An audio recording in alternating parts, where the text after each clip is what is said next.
ఓం శ్రీ గణేశాయ నమః. ఓం శ్రీ సరస్వతి నమః. ఓం శ్రీ గురుభ్యో నమః. 12వ అధ్యాయం ప్రారంభం. సిద్ధయోగి ఇంకా ఇలా చెప్పారు. అప్పుడు ఆ తల్లి పుత్రవాత్సల్యంతో ఇలా అన్నది. నాయన, నీవు లోకానికి ధర్మం చెబుతావు కదా, మరి నీవు కూడా 12 సంవత్సరాలు బ్రహ్మచర్యం అవలంబించాక గృహస్థువై బిడ్డలు కలిగాక సన్యసించి లోకానికి ఆదర్శం చూపాలి కదా. ఇలా క్షణికావేశంలో సన్యాసం స్వీకరిస్తే వాసనాక్షయం అవ్వక మానవులు పతితులవుతారని శాస్త్రాలు హెచ్చరిస్తున్నాయి కదా అని బ్రతిమాలింది. అప్పుడు వటువైన నరహరి అలనాడు కపిలుడు తల్లికి జ్ఞానోపదేశం చేసిన విధంగా ఆమెకు తత్వం ఇలా బోధించాడు. అమ్మ, భౌతికమైన శరీరాలు వైభవము అశాశ్వతాలే. మరణం లేనివాడంటూ ఎవడూ లేడు. మృత్యుదేవత ఎప్పుడూ జీవితాన్ని వెంటనంటే ఉంటుంది. యువకులకైనా వృద్ధులకైనా ఈ శరీరం ఎప్పుడు రాలిపోతుందో తెలియదు. అప్పిచ్చిన వాడు తానిచ్చిన గడువు ఎప్పుడు తీరుతుందో అని లెక్క పెట్టుకుంటున్నట్లు మృత్యుదేవత కూడా మానవుల జీవితకాలాన్ని లెక్క పెడుతుంటుంది. రాత్రి పగలు అన్నవి మానవుని ఆయుధాన్ని ఎగరగొట్టుకొని పోతుంటాయి. ఈ శరీరము, భార్య, బిడ్డలు, గృహము, ధనము, జీవితము అశాశ్వతమని మరచి అవే ప్రధానం అనుకుని జీవించేవారు పశువుల వంటివారు. కనుక ధర్మాచరణం ఒక్కటే మానవుల కర్తవ్యం. అలాగాక మృత్యువును జయించిన వారు మాత్రమే నీవు చెప్పినట్లు విరామంగా జీవించవచ్చు. కానీ మానవులు కొద్ది నీరు మాత్రమే ఉన్న సరస్సులో చేపల వంటి వారు. ఈ కొంచెము నీరు ఇంకిపోయాక వాటి గతేమిటి?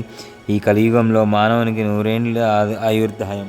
అందులో సగకాలం నిద్రలోనూ, బాల్యము, పరాధీనతల వల్ల కొంతకాలము గడిచిపోతుంది. ఇట్టి జీవితంలో ప్రాప్తించే సంపద క్షణకాలం ఉండి వాడిపోయేది. కాలచక్రం గర్భంలోని పిండములను, శిశువులను, బాలులను, యువకులను, విఘ్నులను, దేవతలను, సర్వజీవులను మింగివేస్తుంది. దేని మీదైనా మమకారం పెట్టుకోవడం ఆత్మవంచనే. దుఃఖాన్ని కొని తెచ్చుకోవడమే అవుతుంది. బయట చర్మము, లోపల మాంసము, ఎముకలు, రక్తము గల ఈ శరీరం నీటి బుడగ వంటిది. శరీరము జడము, నశ్వరము, ఆత్మచిత్స్వరూపము శాశ్వతము. దానికి సుఖదుఖాలు లేవు. ఉన్నాయనుకోవడము అజ్ఞానం మాత్రమే. సద్గురు కటాక్షం వలన మానవుడి మాయను దాటాలి. ఉత్తమమైన మానవ జన్మనెత్తి కూడా ఆత్మకు శ్రేయస్సు చేకూర్చుకొని వాడే నిజమైన ఆత్మవంచకుడు, ఆత్మఘాతకుడు, బ్రహ్మఘాతకుడు కూడా. అమ్మ, ఈ మాట సామాన్యుల విషయంలోనే ఇంత వాస్తవమైతే కారణ జన్ముడైన నాకేదీ కర్తవ్యం?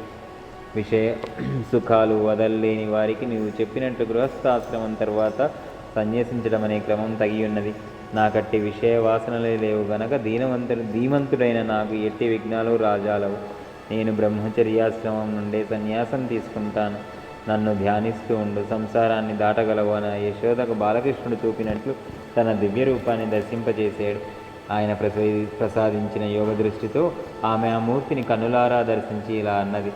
స్వామి, నీవు పుట్టుకలేని వాడవు. బ్రహ్మాండాలన్నీ నీలోనే ఉన్నాయి. బ్రహ్మకు కూడా నీ గుణరూపాలు కొంచెమైనా తెలియరానివి. మాయామోహితురాలనైన మానవ స్త్రీని నాకెలా తెలుస్తాయి? ఈ జ్ఞానమైనా నీవనుగ్రహించినదే. నీవు సత్సంకల్పుడవు. నీ సంకల్పానికి నేను అడ్డు చెప్పను. లోకహితం చేయడానికే అవతరించిన నిన్ను నా పుత్రుడు అని తలచి ఇంట కట్టి పెట్టుకొనడం తగదు. అయితే నీ యొక్క ఈ దివ్యమైన ఆకారం నా మనస్సులో స్థిరంగా నిలిచేటట్టు అనుగ్రహించు. నాకు ఇంకా పుత్రులు కలుగుతారన్నావు. మాకింకొక బిడ్డ పుట్టే వరకైనా నీవు ఇక్కడే ఉండు. అప్పటి వరకు సన్యసించడానికి నేను అనుమతించను. నీవు నా మాట వినకుండా వెళ్ళిపోతే నేను మరణిస్తాను. నిన్ను విడిచి నేను బ్రతకలేను అని ప్రార్థించింది. అప్పుడు శ్రీహరి, అమ్మ, నీకు 1 సంవత్సరంలోగా కవలలు పుడతారు.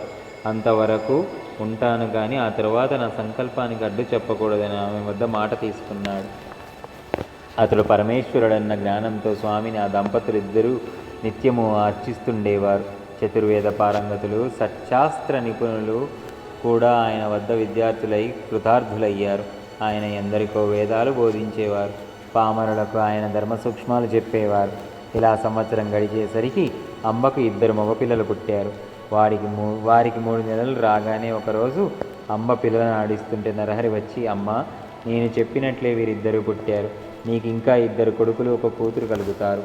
నీ కోరిక ఫలించింది. నా మాట నిలబెట్టుకున్నాను. కనుక నీవిచ్చిన మాట ప్రకారం నాకు అనుమతిస్తే నేను తీర్థయాత్రలకు బయలుదేరుతాను. అయితే నీవు మాత్రం నన్ను సంతోషంగా సాగనంపాలి అన్నారు. అప్పుడు తల్లిదండ్రులు ఆయనకు నమస్కరించి, మేమింతవరకు మాయలో తగులుకొని నీవు మా బిడ్డవనే భ్రాంతితో ఎప్పుడైనా నిష్ఠూరాడి ఉంటే మమ్మల్ని క్షమించు. నీవే మా కులదైవమని ఇప్పుడు తెలుసుకున్నాము. నీవు మా వంశాన్ని ఉద్ధరించడానికి ఇక్కడ జన్మించావు. నీవు మా రక్త మాంసాలు పంచుకొనడం ద్వారా మా దేహాలు కూడా పవిత్రమైనాయి. ఇక ముందు మా గతేమిటి అన్నారు. మీ దర్శనం మాకింకెప్పటికీ లేకుంటే మేము ఎలా జీవించగలము అన్నారు. అప్పుడు నరహరి, మీరెల్లప్పుడూ నన్ను ధ్యానించండి, మీకిక జన్మ ఉండదు. అమ్మా, నీకు నన్ను చూడాలని ఉంటే నన్ను స్మరిస్తే తక్షణమే నీకు నా దర్శనం అవుతుంది. 30 సంవత్సరాల తరువాత నేను మళ్ళీ మీ వద్దకు వస్తాను అని చెప్పాడు.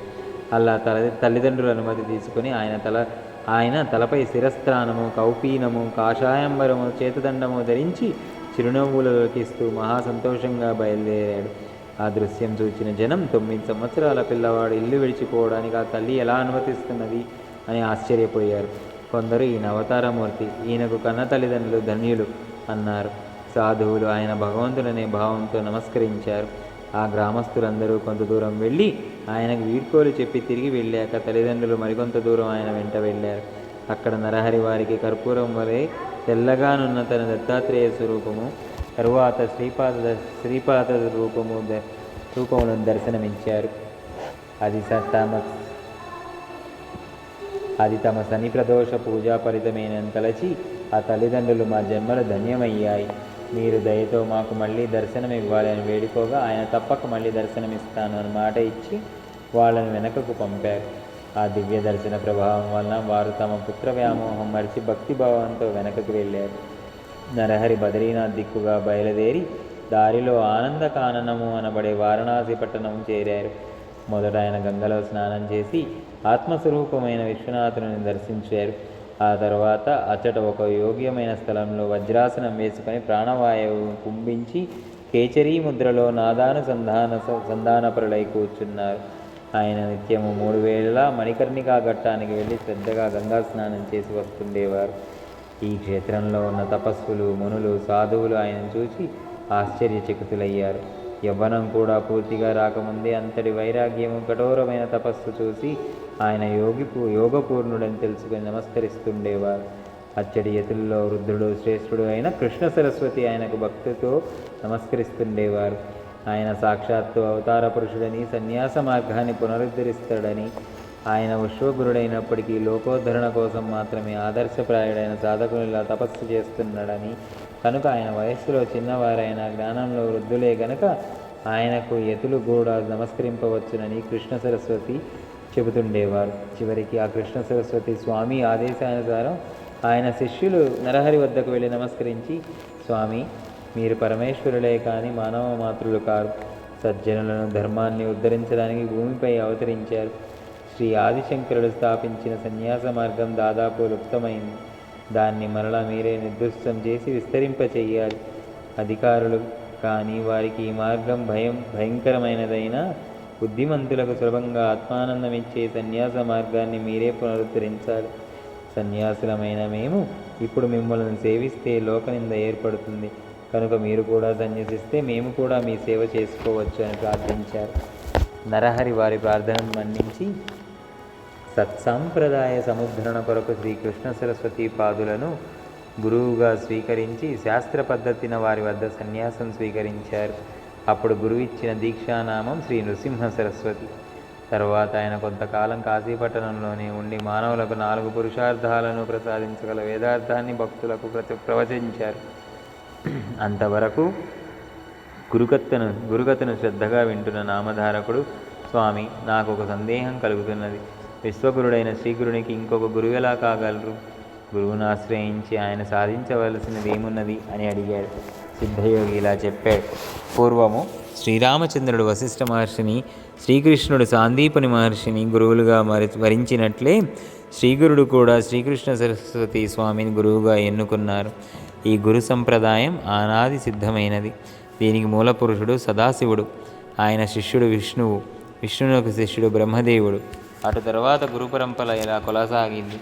బ్రహ్మదేవుడి నుండి వశిష్ఠుడు, శక్తి, పరాశరుడు, వ్యాసుడు, శుకుడు, గౌడపాదులు, గోవింద భగవత్పాదాచార్యులు, శంకర భగవత్పాదులు, విశ్వరూపుడు, బోధజ్ఞానగిరి, సింహగిరి, ఈశ్వర తీర్థుడు, నృసింహతీర్థుడు, విద్యారణ్యుడు, మలయానందుడు, దేవతీర్థుడు, యాదవేంద్ర సరస్వతి, కృష్ణ సరస్వతి. ఈ కృష్ణ సరస్వతి స్వామియే శ్రీగురుడిని ప్రసిద్ధికెక్కిన శ్రీ నృసింహ సరస్వతి స్వామి యొక్క గురువు.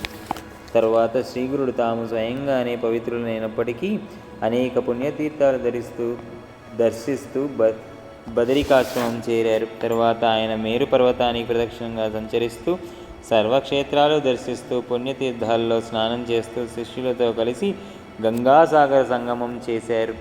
అక్కడ కొంతకాలం నిరంతర యోగనిష్టలో గడిపి ప్రయాగ చేరారు. ఆయన మొదట గంగకు ప్రదక్షిణంగా ప్రయాగ వరకు తటాకయాత్ర చేశారు. అది కూడా గంగా ప్రదక్షిణంతో సమానమే. అందుకే ప్రయాగను కూడా గంగాసాగరం అంటారు. ప్రయాగలో వారికి ఎంతోమంది శిష్యులయ్యారు. ఆ క్షేత్రంలో మాధవుడు అనే బ్రాహ్మణుడికి శ్రీగురుడే స్వయంగా తత్వం ఉపదేశించి సన్యాసమిచ్చారు. ఓం శ్రీ దత్తాయ గురవే నమః. ఓం శ్రీ శ్రీ శ్రీపాదవల్లభాయ నమః. ఓం శ్రీ నృసింహ సరస్వత్యే నమః. 12వ అధ్యాయం సంపూర్ణం.